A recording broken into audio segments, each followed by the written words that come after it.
에베소서 1장 22절에서 23절까지의 말씀인데요. 우리 함께 한 목소리로 봉독해 보겠습니다. 읽겠습니다. 시작. 하나님께서는 만물을 그리스도의 발 아래 굴복시키시고 그분을 만물 위에 교회의 머리로 삼으셨습니다. 교회는 그리스도의 몸이요 만물 안에서 만물을 충만케 하시는 분의 충만함입니다. 아멘. 아멘. 제가 지난주에 빨리 봄이 왔으면 좋겠다고 했던 거 기억하시나요? 기도하지 않아도 이루어졌습니다. 아멘.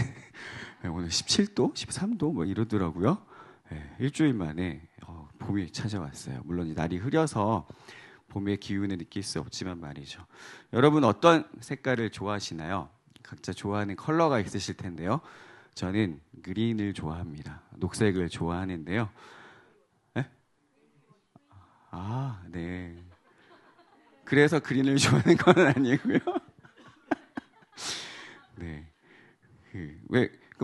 이따 얘기할게요. 푸른 나무인데 그린 트리네요. 그렇죠? 네. 푸른의 의미도 이따 나눌 건데요. 저는 녹색을 참 좋아해요. 그 중에서도 4월과 5월에 볼 수 있는 녹색을 참 좋아합니다. 우리나라는 산이 참 많아요. 그렇죠? 차 타고 나가면 산이에요. 근데 4, 5월이 되면 산이 각양각색의 녹색을 뿜어냅니다. 각 나무들마다 이파리가 돋아나는 색깔이 다 다르거든요. 근데 그 연두색, 녹색 이런 것들이 어우러지는 그 색이 저는 너무 좋아요. 그리고 이제 벚꽃과 함께 이렇게 딱 어울려지는 그 색이 저는 가장 좋아하는데요. 근데 저는 한절기에 알러지 비염이 너무 심해지긴 합니다. 그래서 조만간 여러분이 저의 아주 이상한 모습을 보게 될지도 모르겠어요. 눈도 빨개지고요. 콧물이 계속 쏟아지는 최악의 상황들이 봄에 찾아오지만 저는 봄을 좋아합니다. 아까 우리 찬양팀이 그린트리 워십이라고 얘기해 주셨어요. 그러면 녹색 나무여야 되는데 푸른 나무라고 우리가 한글로 표현하잖아요. 그 녹음이 짙은 걸로 우리는 푸르다라고 강산을 푸르게 유한 킴벌리 그거예요. 유한 킴벌리에서 참 좋은 회사입니다. 나무 심기에 정말 많은 재정을 흘려보내는 회사예요. 네, 푸르다라는 표현을 써요. 이렇게 파란색이 아니고요. 녹음이 짙은 것을 우리는 푸르다라는 표현을 합니다. 올해 우리 교회 공동체 표어가 뭔지 여러분 기억하시나요? 기억하시는 분? 우리 리더들은 기억하실 거 아니에요. 그죠? 네. 역시 우리 대표 회장님 다르십니다. 공동체를 세우는 해가 저희 표어였어요. 여러분 기억하세요? 올해가 저희가 공동체를 세우는 해로 잡고 있어요. 그래서 이것을 저희가 이루기 위해서 집중하고 있는 게 세 가지가 있습니다. 모르셨죠? 네. 근데 그 세 가지를 저 여러분이 하고 있어요. 첫 번째가 예배입니다. 우리 예배팀이 정말 그 어떤 예배팀보다도 열심히 준비해요. 정말 열심히 준비합니다. 그렇게 예배를 위해서 저희가 첫 번째를 집중하고 있고요. 두 번째가 기도. 근데 이게 순서를 매기기는 사실 좀 애매하긴 해요. 다 중요해요. 예배와 기도에 힘쓰고 있고요. 마지막으로 저희가 정원 모임에 힘을 쓰고 있어요. 여러분은 그런지 모르시고 계셨겠지만 저희가 이 세 가지를 세워가기 위해서 엄청 집중하고 있어요. 그리고 정원 모임이 잘 이루어지기 위해서 가장 제가 집중하고 있는 일이 있는데 여러분 서운해하지 마세요. 지금은 그럴 때입니다. 바로 우리 리더십들을 세우는 것에 집중하고 있어요. 그래서 제가 리더십들에게 굉장히 많은 제가 쓸 수 있는 가장 많은 에너지를 우리 리더십들에게 느끼시나요, 여러분? 리더분들 느끼시나요? 못 느껴도 어쩔 수 없어요. 저는 정말 그렇게 쏟아붓고 있어요. 왜냐하면 그 리더십들이 저희 정원 모임을 이끌어 가야 되기 때문입니다.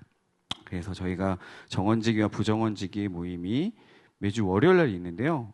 너무 감사해요. 지금 여러분들이 세운 건 아니지만 여러분이 TPO에서 세운 리더들은 아니지만 이 한 분 한 분이 너무 잘해주고 계세요. 그냥 잘해주는 정도가 아니라 너무 잘해주고 있어요. 그래서 에스라 목사님이 깜짝 놀라셨어요. 와, 우리 리더들 수준이 자기 회사 직원들 수준은 된대요. 네. 이렇게 얘기하니까 여러분 잘 와닿지 않으시죠? 그 회사 들어가기가 어려워요. 네, 다 유학파들만 있고요. 흔히 얘기하는 스카이 아니면 좀 이렇게 들어가기 어려운 회사인데 어쨌든 우리 리더들을 향해서 우리 회사 직원들 정도는 된다라고 이렇게 표현하셨어요. 그것뿐만 아니라 저는 이 한 분 한 분이 너무 귀하다라고 느끼고 있습니다. 저희가 지금 매주 월요일 날 리더들이 온라인으로 미팅을 하고 있어요. 저녁 9시마다 온라인으로 미팅을 하고 있는데 그 시간들이 월요일 9시야. 어떻게 이게 아니라요. 오, 월요일 9시야. 이렇게 은혜와 그쵸? 처음 듣는 것처럼 빨리 내색을 하라고 얘들아. 네, 정말 은혜와 감사가 넘치는 시간으로 보내고 있습니다. 이를 위해서 여러분도 생각나실 때 좀 기도해 주시고요. 저희가 1월 달에는 기억 안 나시겠지만 다윗의 장막 이야기를 했어요. 그래서 무엇 얘기했죠, 여러분? 기억 안 나시죠? 하나님의 임재에 대해서 이야기했어요. 우리가 무엇을 사모해야 되는가? 다윗의 장막을 통해서 임했던 것이 무엇이었는가를 이야기했어요. 우리 예배 때 뭘 사모해야 된다고요? 하나님의 임재를 사모해야 된다는 얘기를 했어요. 2월은 우리가 지난주까지 무엇을 나눴죠? 믿음에 대해서 이야기했습니다. 조상들을 통해서 이분들이 어떻게 믿음이 없는, 믿음이 연약한 자에서 믿음의 조상이 되었는지의 삶의 여정들을 통해서 믿음은 믿어요! 라고 되어지는 게 아니라 하나님과의 관계와 시간들을 통해서 믿어지는 것이라고 이야기했습니다. 그래서 여러분, 우리가 앞으로도 우리가 조심해야 될 부분은 복음을 전하고 영접 기도를 시키긴 해요. 중요해요. 근데 여러분, 그 순간에 그게 안 믿어질 수는 있어요. 근데 아멘 할 수는 있어요. 근데 거기서 우리가 아멘 했어 끝났어가 아니에요. 그 영혼이 하나님이 믿어지기까지 여정들이 필요해요. 그 옆에 사람이 있어야 돼요. 그 사람들이 믿어지기까지 여정들을 가기 위해서 주변에 사람들이 있어야 돼요. 그게 바로 공동체입니다. 그래서 3월에는 공동체에 대한 이야기를 하려고 해요. 이걸 우리는 교회라고도 표현합니다. 그래서 우리가 올해 가장 중점을 두고 있는 공동체를 세우는 해라고 했는데, 그럼 도대체 공동체가 무엇인지, 그리고 하나님이 왜 공동체를 이 땅에 세우셨고 그 세워가셨고 또 세워가고 계시는지를 에베소서라는 성경 말씀을 통해서 한 달간 나누어 보려고 합니다. 자, 여러분의 교회란 무엇이라고 생각하시나요? 이렇게 갑자기 질문하면 당황스러우시죠? 대답하기 쉬운 질문은 아니잖아요. 제가 23살에 대학교 4학년 때 인격적으로, 저는 모태신앙인데 예수님 만나고 나서 제 인생에 있어서 정말 충격을 받았던 찬양이 하나가, 은혜가 아니에요, 여러분. 충격을 받았던 찬양이 하나가 있었어요. 제가 23살 때 정말 이 찬양을 듣고 저는 엄청 큰 충격을 받았어요. 이 찬양이 되게 신나는 찬양이에요. 여러분 혹시 PK라는, 잘 모르시죠? PK라는 프로미스 키퍼라고 옛날 그 H.O.T의 캔디 같은 그런 컨셉으로 힙합 댄스를 하면서 막 신나게 춤추면서 예배하는 팀이 있어요. 한번 유튜브에 PK라고 검색해보시면 나와요. 춤추면서 예배하는 팀이에요. 어쨌든 그 팀이 교회는 건물이 아니에요라고 막 재밌게 앙증맞게 춤추면서 노래하는 찬양이었어요. 찬양은 되게 재밌고 유쾌한 찬양이었는데 교회는 건물이 아니에요라는 그 가사가 저는 너무 큰 충격이었어요. 왜냐하면 저는 모태신앙으로 교회를 다닌 이래 단 한 번도 건물이 아닌 교회를 다녀본 적이 없어요. 조그만한 교회더라도 단독 건물이 있는 교회를 전 다녔어요. 50명이 모이건 100명이 모이건 교회 건물 첨탑이 세워지고 십자가가 있는 교회를 다녔던 저로서는 교회가 건물이 아니란 말이 이해가 되지 않았어요. 근데 우리 푸른나무 교회는 너무 당연한 이야기예요. 그렇죠? 교회는 건물이 아니에요. 여기 교회 아니잖아요. 여기 간판도 없어요. 푸른나무 교회 푸자도 찾기 어려워요. 처음에 킹콩 빌딩이라서 킹콩도 없더라고요. 있나요? 저는 못 봤어요. 네. 그래서 우린 너무 당연한 이야기잖아요. 푸른나무 교회는 건물이 없어요. 여기는 강의 아트센터라는 공연장을 빌려서 예배하고 있고요. 저 길 건너 한 블럭 지나가면 교육관이라고 쓰고 있는 지하 건물이 있고 5층에 사무실 공간이 있는데 거기도 간판 없어요. 저 재단이라고 이렇게 조그마한 건 있더라고요. 그 각수왕 목사님이 하시는 재단 이름이 있지 푸른 나무 교회라는 간판 자체도 없는 교회는 제가 생전 처음 봐요. 근데 여러분은 너무 당연하시죠? 교회는 건물이 아니라는 말. 그렇다면 교회란 무엇일까요? 이 한자거든요. 교회, 가르칠 교자에 모일 해자예요. 가르치기 위해 모이는 곳. 근데 이게 조금 아쉬워요. 예. 교회가 가르치는 것만 하는 곳은 아니거든요. 그래서 이거는 성경적인 기준에서의 교회의 의미를 정확하게 전달해주지 못하는 아쉬움이 있어요. 그럼 여기서는 저와 여러분에게 가르치기만 해야 돼요. 제 목사로서 자, 오늘 창세기부터 계시록까지 성경 신학을 하고 조직 신학도 하고 교회사도 하고 그럼 여러분 다 떠나실 거예요. 그렇죠? 네. 그건 교회가 아니에요. 가르치는 것만 교회가 아니에요. 그러면 여러분 구약에서는 교회를 뭐라고 불렀을까? 궁금하지 않으셨죠? 네. 괜찮아요. 저는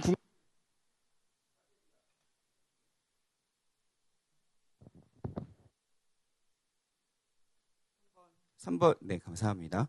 네. 저는 궁금했어요. 구약에서는 교회가 뭘까? 근데 찾아봤거든요. 교회가 없어요. 교회란 단어 자체가 없어요. 구약에서는 교회란 표현 자체가 나오질 않아요. 그러면 구약에서 우리가 지금 이야기하는 오늘 사실 설교 안 해도 되긴 해요. 왜냐하면 찬양 가운데 이미 다 나왔거든요. 그 교회의 의미를 담고 있는 히브리어가 뭐가 있을까? 제가 찾아본 건 아니고요. 많은 신학자분들이 이미 다 연구를 해놓으셨어요. 카할이라는 히브리어를 들고 있어요. 카할. 칼이라는 단어의 뜻은 부르다, 모여라, 회중이라는 의미를 가지고 있습니다. 특별한 목적을 위해서 모인 사람들의 집합 혹은 그런 그룹을 지칭하는 단어가 카할이라는 단어예요. 일단 여러분 뭐가 떠오르시나요? 불러냈어요. 누가요? 하나님이. 누구를? 이스라엘을. 구약에서. 아직 구약이에요. 우리까지 아직 안 갔어요. 네. 이스라엘 민족을 칼했어요. 왜요? 왜 부르셨죠? 약속하셨죠. 땅을 주겠다고. 근데 출애굽할 때 바로에게 뭐라고 모세가 이야기하죠? 우리를 보내주세요. 뭐라고요? 예배하기 위해서. 하나님이 이스라엘 민족을 카할했어요. 나를 예배해라. 근데 거기서 그치지 않아요. 하나님을 예배하기 위해서 카할했는데 이 카할이라는 것을 통해서 우리가 뭘 볼 수 있냐면 이스라엘 민족을 볼 수 있죠. 신앙 공동체를 볼 수 있어요. 교회는 구약에서 보면 신앙 공동체예요. 여호와 하나님을 믿는 민족, 그룹, 12지파, 레위 지파를 제외한 12지파를 지칭하는 것이라고 볼 수 있습니다. 그렇다면 신약에서는 교회라는 단어를 뭘 썼을까요? 네, 다 이건 좀 많이 아실 거예요. 에클레시아라는 헬라어를 썼습니다. 근데 여러분 이 헬라어 자체도 원래 있는 단어를 갖다 차용한 거잖아요. 에클레시아가 어떤 의미였냐면 당시 그리스는 민주주의가 발전하고 발달하고 있었어요. 그래서 시민들이 모여서 중요한 의사결정을 하는 민주적인 회의를 가리키는 말이 에클레시아라는 말이었어요. 이 말 안에도 부르다라는 의미도 있었고요. 모으다라는 의미도 있었어요. 근데 더 중요한 건 모여서 결정을 하는 곳이었다라는 단어를 신약의 저자들이 그 헬라어를 차용할 때 에클레시아라는 단어를 가지고 왔어요. 그렇다면 이 교회라는 단어를 누가 제일 처음 썼는가? 예수님이 제일 먼저 쓰셨어요. 여러분 베드로가 아주 엄청난 믿음의 고백을 한 적이 있어요. 그게 언제인 줄 아세요? 네? 언제일까요? 성령 충만하기 전에, 거듭나기 전에 베드로가 갑자기 그런 베드로가 아니었는데 원래 이 사건 이후로 베드로가 되고 그전에는 시몬이라고 불렸어요. 이 시몬이 전혀 생각지 못했던, 누구도 예상하지 못했던 대답을 해요. 그게 어디냐면 가이사랴 빌립보라는 지역 앞에서 예수님이 제자들에게 물어봐요. 야, 사람들이 나를 뭐라고 하니? 했더니 어떤 제자는 선지자라고 합니다. 어떤 분은 뭐 엘리야라고 합니다. 그럼 너희는 나를 누구라고 생각하니? 라고 물어보잖아요. 근데 여러분 이게 어디서 물어봤냐가 굉장히 중요한 거예요. 어디라고요? 가이사랴 빌립보. 여러분 이스라엘 가면 꼭 저랑 같이 가요. 저는 갔다 왔는데요. 거기가 신전이 있는 곳이에요. 로마에 신전들이 있는 우상을 섬기는 도시예요. 그러니까 가이사랴가 카이사르잖아요. 황제에게 바쳐진 도시예요. 그러니까 그 도시에 로마 황제를 섬길 뿐만 아니라 로마가 섬겼던 신을 뒀던 성전이 있는 곳 앞에서 예수님이 물어본 거예요. 야, 사람들이 날 뭐라고 해? 엘리야래요. 선지자래요. 근데 너희는 나를 뭐라고 생각하니?라고 할 때 베드로가 주는 그리스도시요 살아계신 하나님의 아들입니다 라고 고백해요. 그때 예수님이 바요나 시몬아 복이 있다. 이 말을 너 이거 알게 하신 거는 네가 아니라 하나님이 너에게 알게 하신 거다. 그러면서 이렇게 말씀하세요. 너는 이제 베드로야. 근데 내가 베드로가 반석이란 뜻이잖아요. 내가 이 반석 위에 교회를 세우겠다라고 말씀하세요. 교회라는 단어가 처음 나와요. 우리가 알고 있는 그 교회라는 단어를 예수님이 처음 쓰셨는데 어디에 세우신다고요? 반석 위에. 어떤 반석이에요? 베드로의 고백 위에. 주는 그리스도시요 살아계신 하나님의 아들입니다 라고 하는 그 엄청난 신앙 고백 앞에 예수님이 내 교회를 여기 위에 세울 거야 라고 처음 말씀하세요. 그렇다면 여러분 질문이 있어요. 문제가 있어요. 자, 맞춰보세요. 예수님은 이때 당시에 설교를 할 때 어떤 언어를 사용하셨을까요? 첫 번째, 히브리어를 썼을 것이다. 두 번째, 이때는 그리스 로마 시대니까 헬라어를 잘 하셨을 거야. 헬라어를 썼다. 세 번째, 아람어를 쓰셨다. 뭐일 것 같아요, 여러분? 히브리어! 땡! 예수님이 성경을 읽으실 때는 히브리어로 읽으셨어요. 근데 그때 당시에 이스라엘 민족의 대부분의 사람들은 아람어를 썼었어요. 네. 그 배운 지식인층과 종교 지도자들은 히브리어를 잘 알고 있었지만 그때 당시에 글을 모르던 히브리 족속의 그 이스라엘 백성들 중에 대부분의 사람들은 아람어를 썼어요. 예수님도 아람어로 설교를 하셨어요. 당시에. 성경 말씀은 히브리어를 읽었죠. 그래서 제가 또 궁금했어요. 아람어로 교회가 뭘까? 이 에클레시아라고 표현된 이 단어를 아람어에서는 뭐라고 할까 찾아봤어요. 키할라라는 단어를 썼어요. 아람어로 키할라. 헬라어로는 에클레시아라는 단어에 해당되는 거고 히브리어로는 카할이라는 단어랑 좀 근데 발음이 좀 비슷하죠. 카할하고 키할라. 이것이 모임, 회중, 공동체라는 의미가 있어요. 교회는 공동체입니다. 신앙 공동체요. 무엇을 믿는 사람들이 모이는 곳이죠. 베드로의 고백을 믿는 사람들이 모여 있는 곳이 교회예요. 건물이 아니라는 거예요. 주는 그리스도시요 살아계신 하나님의 아들이라고 믿는 사람들의 모임. 그리고 우리는 뭘 믿죠? 그분이 뭘 하셨어요? 나를 사랑하사 나를 위하여 십자가에 못 박히셨다는 것을 믿는 사람들이 모이는 곳이에요. 그리고 또 뭐예요? 예수님이 십자가에 죽으시고 다시 살아나셨다라는 부활을 믿는 신앙 고백하는 사람들의 모임이 교회예요. 그렇다면 제가 알기로 각성 목사님이 초대교회에 얘기를 했다고 들었어요. 저도 몇 번 설교를 들었는데 이 믿음이 여러분 초대교회는 세례 언제 주셨다고요? 바로 줬다 안 줬다? 바로 안 줬다. 3년의 시간을 걸쳐서 신앙 교육을 하고 그때 뭐 보안상의 여러 가지 문제들이 있었겠죠. 이 사람이 첩자인지 아닌지 알 수 없으니까 여러 가지 점검하는 과정 가운데 있었겠죠. 그러니까 교회라는 것은 단순히 이렇게 있는 사람들의 모임이 아니라 정확하게 주는 그리스도시요 살아계신 하나님의 아들이시고 나를 위하여 십자가에 죽으셨고 다시 살아나신 분이심을 믿는 믿음의 공동체라는 것이 교회입니다. 근데 이 공동체라는 것도 한자거든요. 이게 의미가 너무 성경적이에요. 함께 공자에 한 가지 동자를 쓰고요. 몸체를 씁니다. 오늘 우리 설교 제목이 그리스도의 몸입니다. 예. 함께 한 가지를 바라보는 거예요. 몸으로써. 너무 이게 성경적이라는 마음이 저에게 와 닿았었어요. 먼저 에베소서의 배경을 잠깐 설명드리면 우리가 작년 연말에 마지막으로 공동체 성경 읽기를 하면서 예배를 마무리했던 적이 있는데 그때도 잠깐 나눴었어요. 기억 안 나실 테니까 잠깐 나눌게요. 에베소 교회는 지금의 튀르키예 지역에 있습니다.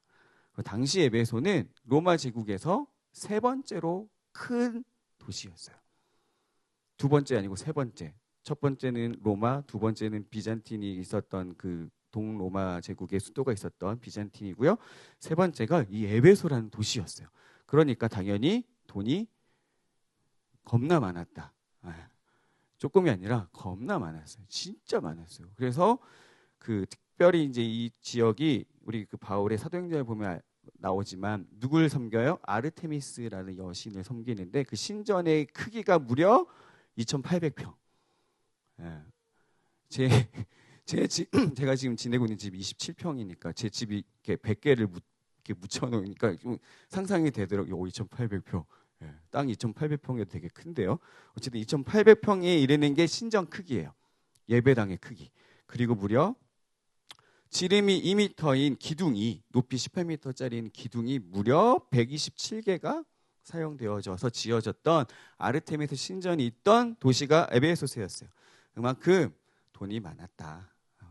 그냥 많지 않았고 엄청 많은 잘 사는 동네였다. 거기에 그 당시에만 해도 25,000명을 수용할 수 있는 원형 극장이 있을 정도로 여유로운 도시였다. 정말 여유롭죠. 25,000명을 수용하는 게 있다라는 것 자체가. 근데 이 에베소에 어떻게 교회가 세워지냐면 바울이 2차 전도여행 당시 처음으로 에베소를 방문하게 됩니다. 그때는 회당을 중심으로 간을 봐요. 야, 너 예수 알아? 간을 보다가 그러고 이제 떠나요. 2차 전도여행 때는 잠깐 회당에 가서 이야기를 하고요. 3차 전도여행 때는 무려 2년간 에베소 지역에 머물면서 말씀을 가르치는데 전념해요. 두란노 서원이라는 곳에서. 그렇게 세워진 교회가 바로 이 에베소서 교회입니다. 그래서 저는 이 에베소서 1장 말씀을 통해서 여러분에게 교회란, 공동체란 정체성이 무엇이고 교회를 통해서 하나님이 하실 그 사명이 무엇이며 왜 공동체가 필요한지에 대해서 짧게 나눠보려고 합니다. 그렇다면 먼저 누가 교회를 이루는 건 앞서 얘기했어요. 우리 에베소서 1장 13절 말씀 함께 같이 한번 읽어볼까요? 에베소서 1장 13절 말씀 읽겠습니다. 시작. 여러분도 그리스도 안에서 진리의 말씀 곧 여러분을 구원하는 복음을 듣고서 그리스도를 믿었으므로 약속하신 성령의 날인을 받았습니다. 네, 누가 교회에 이르는 사람들이에요? 그리스도 안에서 진리의 말씀, 복음 그걸 듣고 그리스도를 믿는 사람들 그리고 더 나아가서 뭐예요? 성령의 날인을 받은 사람, 거듭난 사람들이 모이는 곳이 교회입니다. 그렇다면 또 한번 더 말씀 읽어볼게요. 에베소 1장 5절에서 11절인데요. 5절과 11절입니다. 함께 읽겠습니다. 시작. 하나님은 하나님의 기뻐하시는 뜻을 따라 예수 그리스도를 통하여 우리를 하나님의 자녀로 삼으시기로 예정하신 것입니다. 하나님은 그리스도 안에서 우리를 상속자로 삼으셨습니다. 이것은 모든 것을 자기의 원하시는 뜻대로 행하시는 분의 계획에 따라 미리 정해진 일입니다. 아멘. 여기서 우리의 정체성이 드러나요. 첫 번째로 우리는 하나님의 자녀. 두 번째, 상속자. 드라마가 갑자기 생각이 나는데요. 네. 족장시도 잠깐 돌아가 볼게요. 우리가 지난주까지 믿음의 족장들을 나눴는데요. 아버지가 자녀에게 상속을 해줍니다. 그 상속이 어마어마했죠, 여러분. 아브라함이 이삭에게 준, 사실 리브가가 믿음의 어머니이긴 하지만 왜 따라갔을까요? 이삭을 보고 따라간 건 아니잖아요. 제가 봤을 땐 그 재산도 없지 않아 좀 영향이 있지 않았을까. 그때 당시에 그게 생존하고 관련된 거잖아요. 어마어마한 부를 이렇게 가진 아브라함의 이야기를 듣고 가지 않았을까 혼자 생각입니다. 그랬을진 않을 수도 있어요. 어쨌든 굉장히 많은 것들을 줘요. 너 살아남아야 돼. 근데 여러분 장남에게는 얼마나 주는지 아세요? 자녀가 많으면 똑같이 나눠주지 않아요. 장자에겐 2배를 줘요. 거의 몰아줘요. 그 이유가 있어요. 장자에는 자기 가족을 책임져야 할 책무가 있어요. 그게 단순히 자기 가족만이 아니라 형제들까지. 그래서 2배의 몫을 장남에게 줍니다.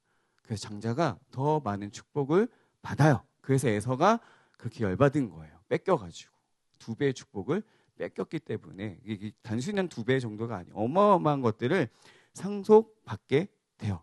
하나님이 저 여러분을 상속자로 삼으셨대요. 근데 안타깝게도 저 여러분이 물려받을 기업이 안 보이네요. 그렇죠? 눈에 보이는 게 없어요. 하나님이 우리한테 주신다고 하는, 만약에 이제 비유에 여러분 저에게 비트코인 몇 개를 주신다 그러면 주님 제가 열심히 주님을 따라가게, 내가 너에게 강남의 땅을 몇 평 줄게. 할렐루야 주님, 제가 열심히 주님께 순종.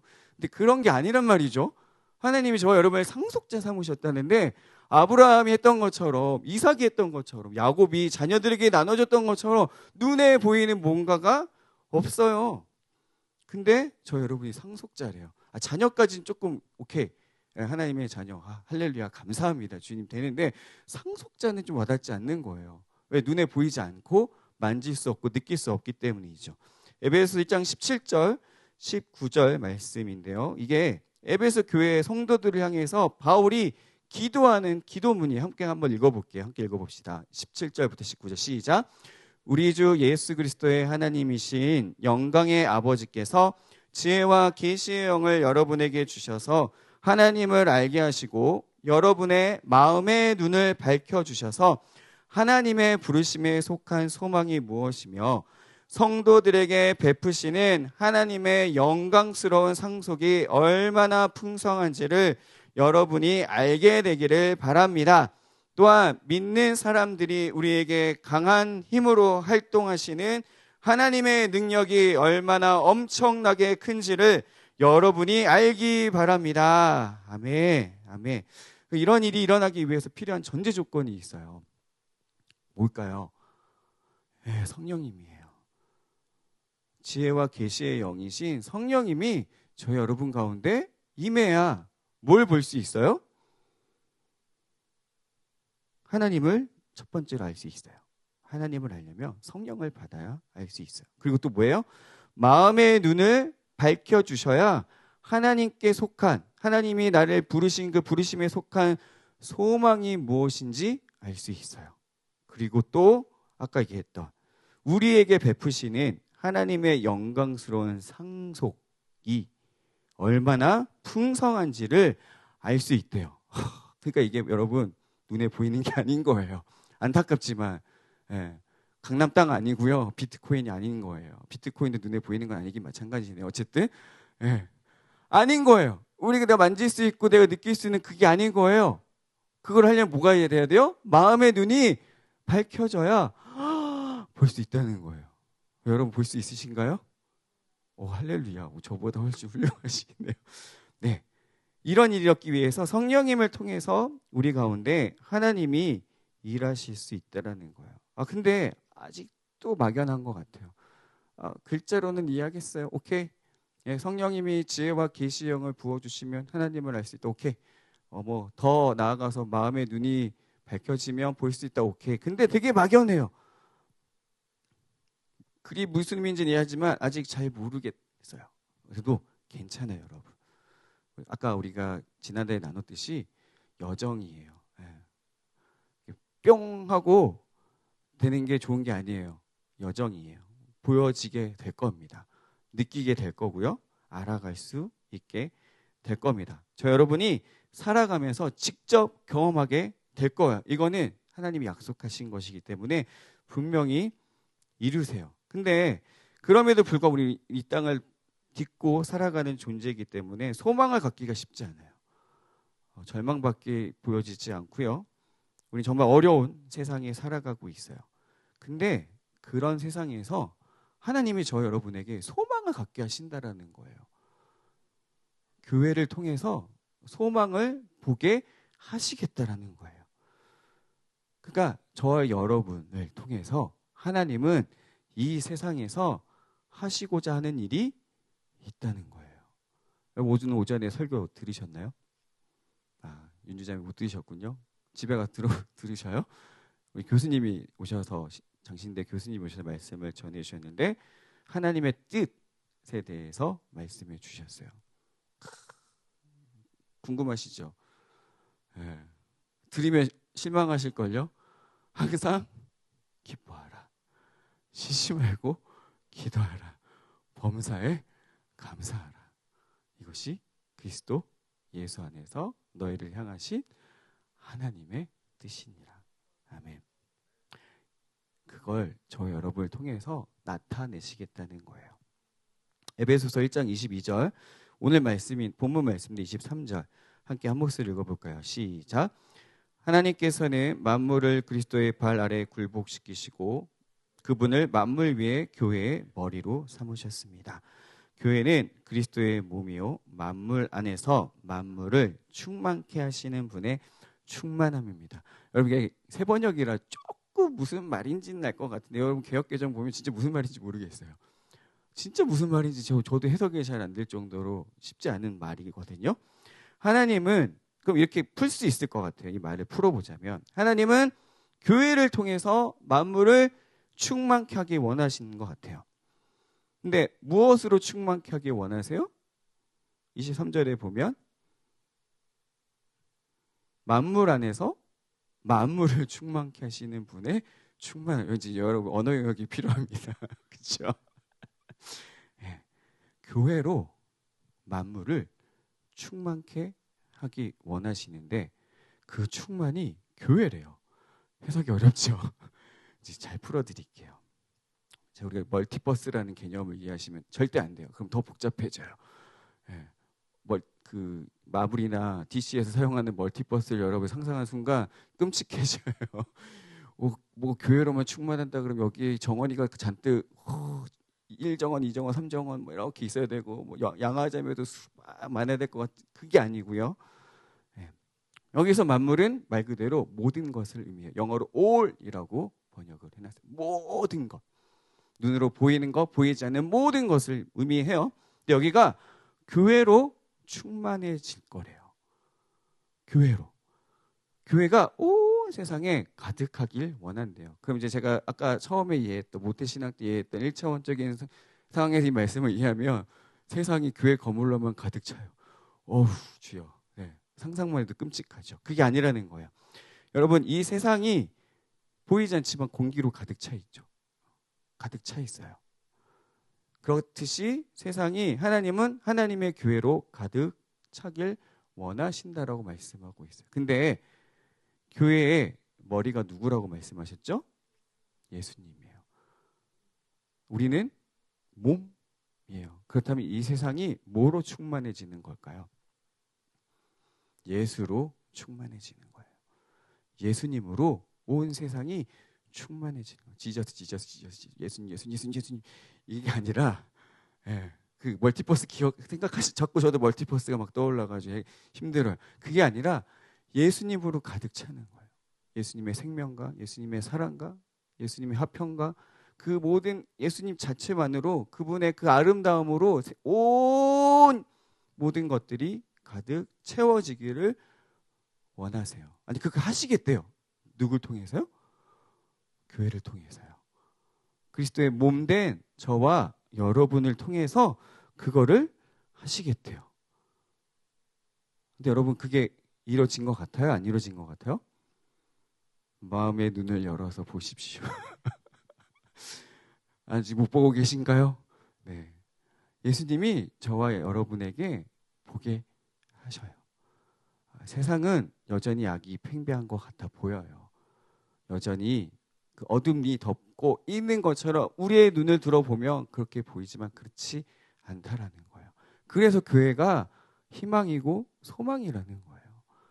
그 어둠뿐인 세상 가운데서 우리가 그 어둠이 아닌 빛을 볼 수 있는 눈, 마음의 눈이 열리는 일은 교회 공동체를 통해서 이루어지게 돼 있습니다.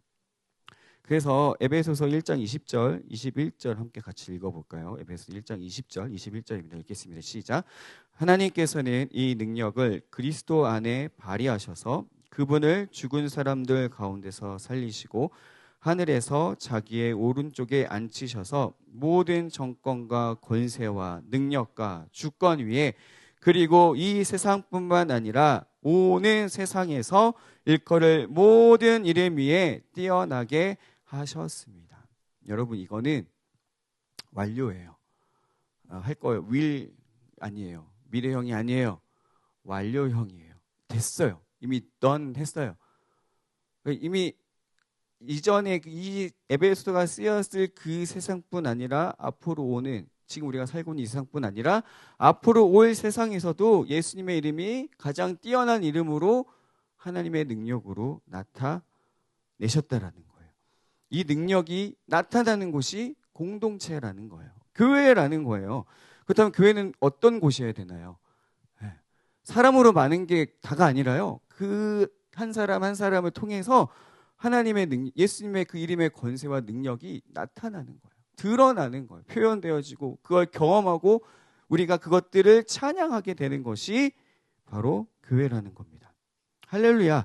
모든 이름에 뛰어나신 이름, 가장 높은 찬양을 받기에 합당하신 분, 그 바로 놀라운 사랑으로 온 세상을 덮으시는 예수님으로 가득 차기를 하나님은 원하고 꿈꾸고 이루시고 계신다는, 꿈꾸는 게 아니라 계획하고 계시다라는 거예요.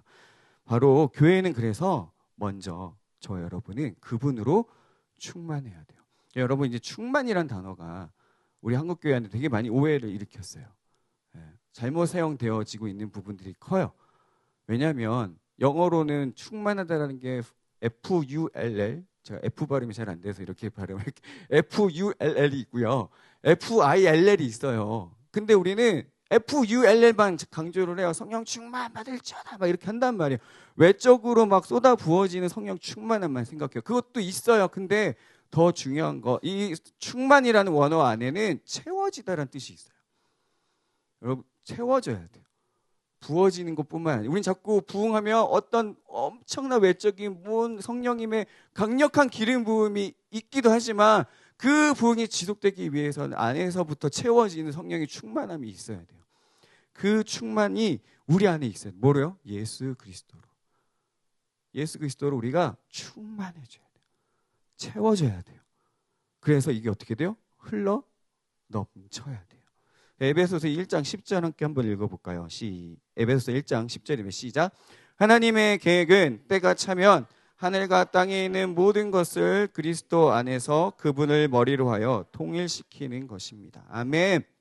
눈에 보이는 이 세상뿐 아니라 하나님이 처음에 창조를 하실 때 하늘과 땅이라고 우리나라 언어로 번역이 됐지만 정확하게는 heaven and earth예요. 눈에 보이지 않는 영적 하늘과 이 눈에 보이는 세계를 하나님 동시에 창조하신 이 두 개가 하나가 되는 날이 언제 와요? 예수님이 재림하실 때 그 일이 분명히 이루어져요.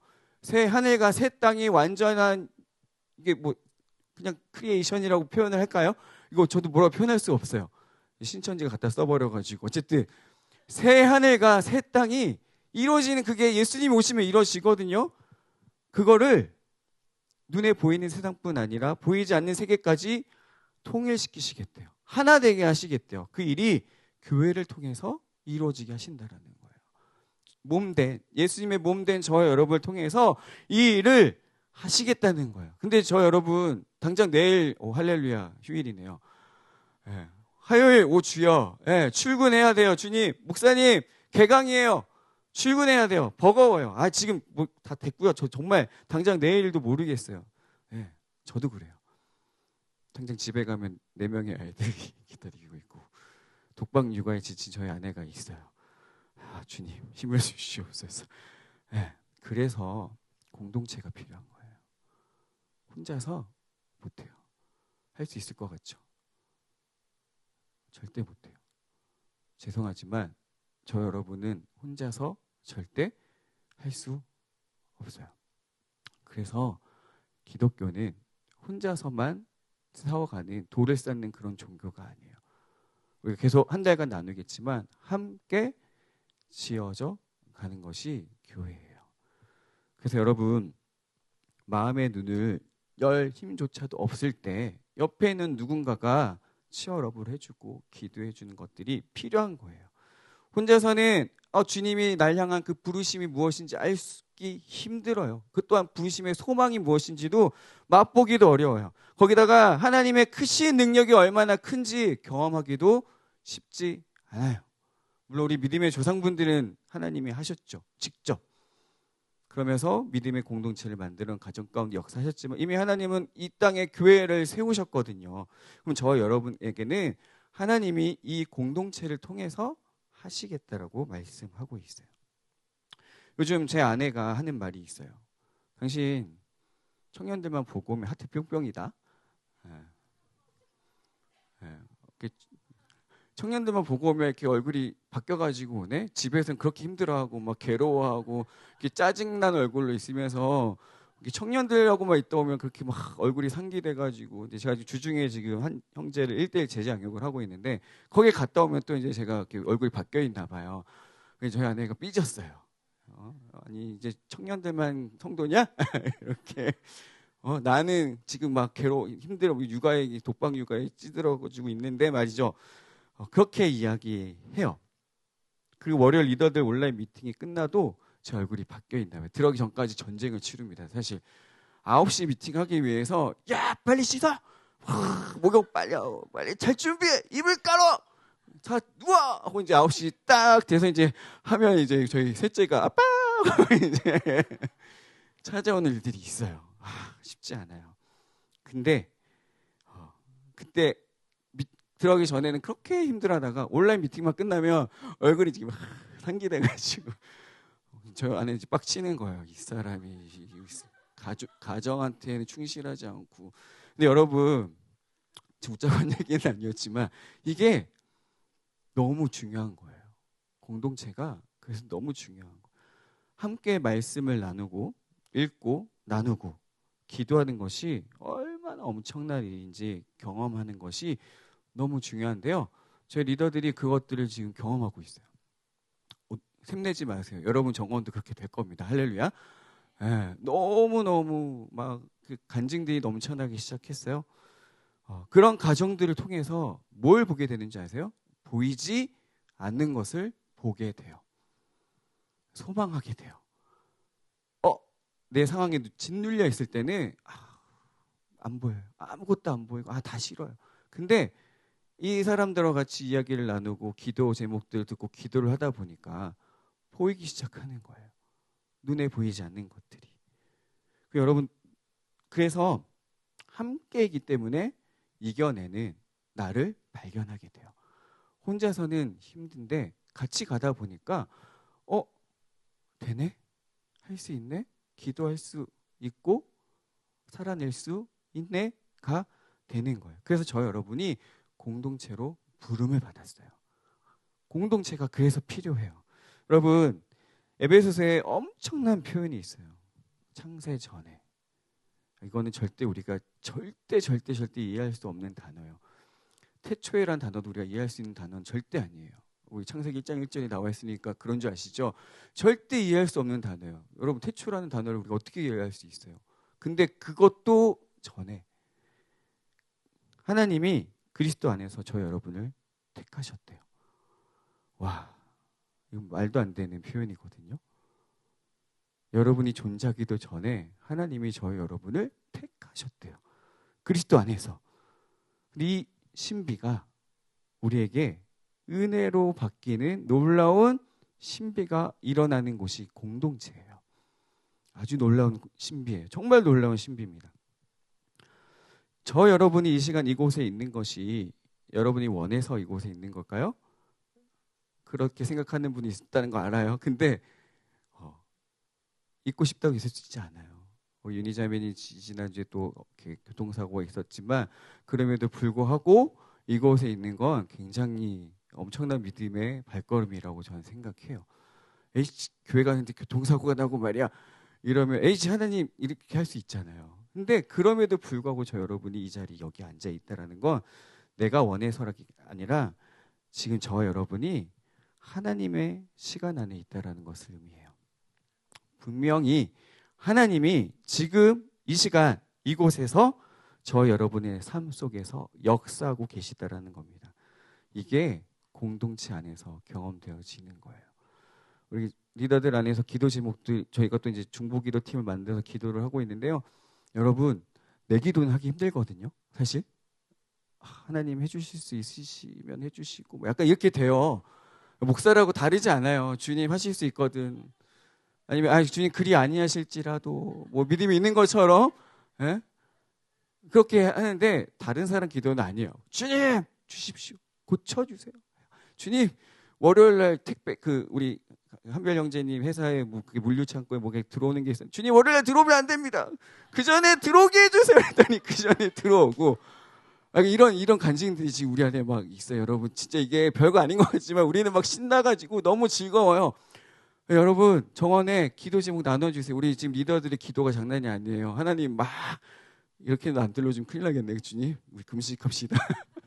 이런 일들이 공동체 안에서 일어나고 있다는 건 여러분 저는 이게 사인으로 보여요. 하나님이 푸른나무 교회 청년들 가운데 놀라운 일을 준비하고 계세요. 그 저 여러분이 끌어내면 돼요. 하나님이 하실 수 있도록 부탁하면 돼요. 하나님 해주세요. 가장 좋은 방법이 뭔지 아세요, 여러분? 말씀을 가지고 선포하는 거예요. 주님, 말씀이 이렇게 돼 있네요. 주세요. 라고 하는 거예요.